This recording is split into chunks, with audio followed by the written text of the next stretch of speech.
The latest. Thank you for your love and support. I appreciate you all. Wonders, they say, shall never cease to happen in Africa. Before we dive into the heavy news today, I have to stop the clock for a very special reason. A massive shout out goes to Marinetta, my brother, sister. Thank you for your super thanks donation. Your support helps keep the cameras rolling and the truth flowing. You are a pillar of this community, and we see you. And I also want to say thank you to everybody that is helping the latest community in one way or the other. I couldn't have done it without you. You are my pillar, and I love you for always standing with the latest. I appreciate you from the bottom of my heart. Family, the geopolitical chessboard is shaking. Recently, a high-level delegation from the European Union landed in Burkina Faso. Now, in the old days, a visit like this meant instructions were being given. But this is 2026. This is the era of AES. This is the era of Captain Ibrahim Traore. The world is watching because Burkina Faso is no longer a junior partner. They are sovereign power-making moves that have the West scratching their heads. Before, a visit like this meant that these people were bringing us instructions for us to obey, tell us what they want us to do, what we shouldn't do. But today, the narrative is different. Let's break down exactly what happened in this high-level encounter. The European Union is trying to find a new way to stay relevant in the Sahel. Here is what was discussed: the humanitarian pillar. The EU reaffirmed they will continue providing aid for food security. With the global climate changing, this is vital. This is vital. But the Burkina side was clear. Aid must not come with chains.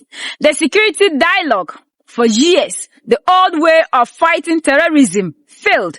The EU is now trying to see how they can support Burkina Faso on security strategy without imposing European commanders on African soil. Strategic respect. The delegation acknowledged Burkina Faso is seeking diversified partnership. That is a polite way of saying the EU knows they aren't the only ones in the room anymore. Coming with humanitarian aid to give us what and climate what, this has always been the tactics of these people. They always come with the same song. These people will never change their narrative and their approach in Africa. Now, let's tell it in the African way. Why is the EU here now? They are here because they see the upright men standing tall. They see Burkina Faso signing massive deals with Russia and looking towards the BRICS nations. In the African narrative, we don't see this as just a meeting. We see it as a reckoning. For 60 years, the dialogue was one-sided. Today, when Minister Traore sits across from an EU diplomat, he isn't asking for permission. He is stating terms. He is saying, if you want to work with us, you walk beside us, not in front of us. And this is one thing that we need to send to these people. Do not sit here giving us commands. Do not walk in front of us, but walk with us. We determine what happens. We tell the rules. We tell you what we need to happen. And as they come, reframing everything, they already know the African is moving away from their direction. We are no longer sitting here looking at what they have on the table, what they think is best for us, but we are giving them the conditions because we are making them to understand that the African isn't inferior. We have every right to make the rules, and they must follow. And they know we have already moved away from them. So they have to come in a different way, thinking if this might help them. They are coming in the guise of partners. They are trying to see which approach will work best on our leaders in the Sahel. We are watching. The timing is no coincidence. Just as the EU delegation was packing their bags, Burkina Faso was finalizing strategic defense and economic ties with Russia. This is the multipolar world we have been talking about on this channel. The EU is worried about losing access to resources and influence. But for us, this is about choice. It's about freedom. It's about the freedom to choose who helps us build our factories and who helps us secure our borders. The Sahel is no longer anyone's backyard. Because anytime these people come to Africa, it has always been aid. They are never willing to help us build anything of our own. How can you continue to be giving us aid when we are looking for something that can catch up with the world? So family, keep your eyes open. These meetings are a sign that the world knows the power of the Sahel is rising. We appreciate the dialogue, but we celebrate the sovereignty. To Mr. Nelson 231, to Marinata, and to every single one of you watching from the diaspora to the motherland, thank you for standing with the latest Gen 1. We are the voice of the new Africa. What do you think? Is it your final showing respect, or is this just a new mask on an old face? Let me know in the comments below. The Africa is finally out. Africa is fighting for its sovereignty. Africa is making the rules, and Africa is telling these people enough is enough. We are the new generation, the new Africa, the new love that we share. We make our own rules. Nobody determines what they think is right or wrong in Africa. We are no longer the people who are ready to accept climate change and AIDS. We have grown past that. Like one time when our all-in-all visited Russia some few years ago, he made it clear that we do not want to come back here in a year time carrying food along. We want to also be people who will be ready to give us something to the world. We cannot continue to be at the receiving end, presenting ourselves to be the poorest when we know we are the richest. And I love the way they made it clear to them. We are masters of our own.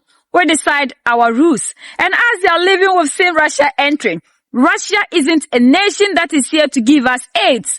Russia isn't the one fishing for us. Russia is the one that is teaching us how to fish. Russia is changing everything in Africa. Russia is helping the leaders in AES to be self-sufficient.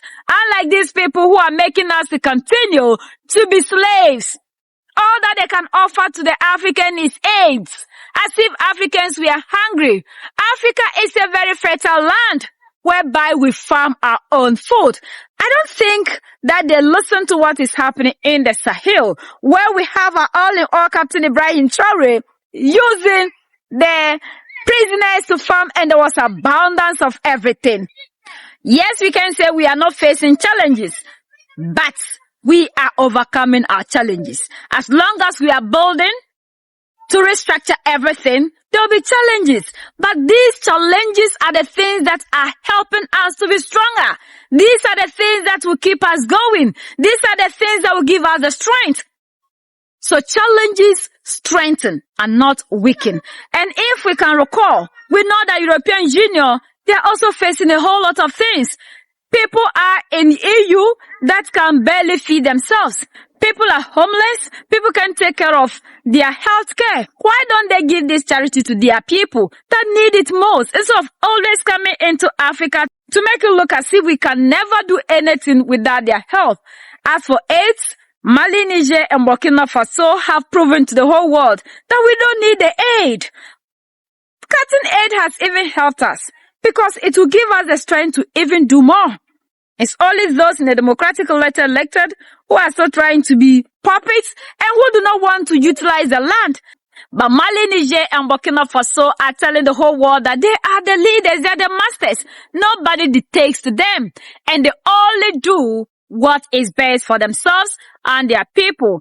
And so, for that matter, when these people are coming into Africa and they are walking into Mali, Niger, and Burkina Faso, They should know the kind of people they are moving towards, and not people who are just waiting to be receiving aid in the guise of our resources. Because all these things that are happening is because Europe is no longer getting the resources, so they have to sit down and restructure themselves to see how best they can walk into Africa and to also stay relevant. But relevance is no longer what happens in Africa. We are deciding who we think is best for us and who is helping us to be self-sufficient, and not the people who are always trying to make sure we keep depending on them so they can have access to our resources. The resources matter to the African because the resources are what we can use to develop ourselves and to strengthen ourselves. Imagine when we have these resources that they are using to create nuclear whatever, yet they tell the African to sign a treaty that we will never dream of nuclear this to talk of building it. Imagine that. But Mali, Niger, and Burkina Faso are changing the narrative because we cannot continue to have the resources living in Africa for people to use to empower themselves, and they can use that same power to intimidate the African. We are the people that have allowed these things for so long because we have lived under the system of these people. Now they are not coming with the preaching of democracy. They are not coming as equal partners, mutual partners. Like somebody will say, is it for real? That we are seeing this thing happen. And I hope those in the democratic elected are watching what is happening with these people.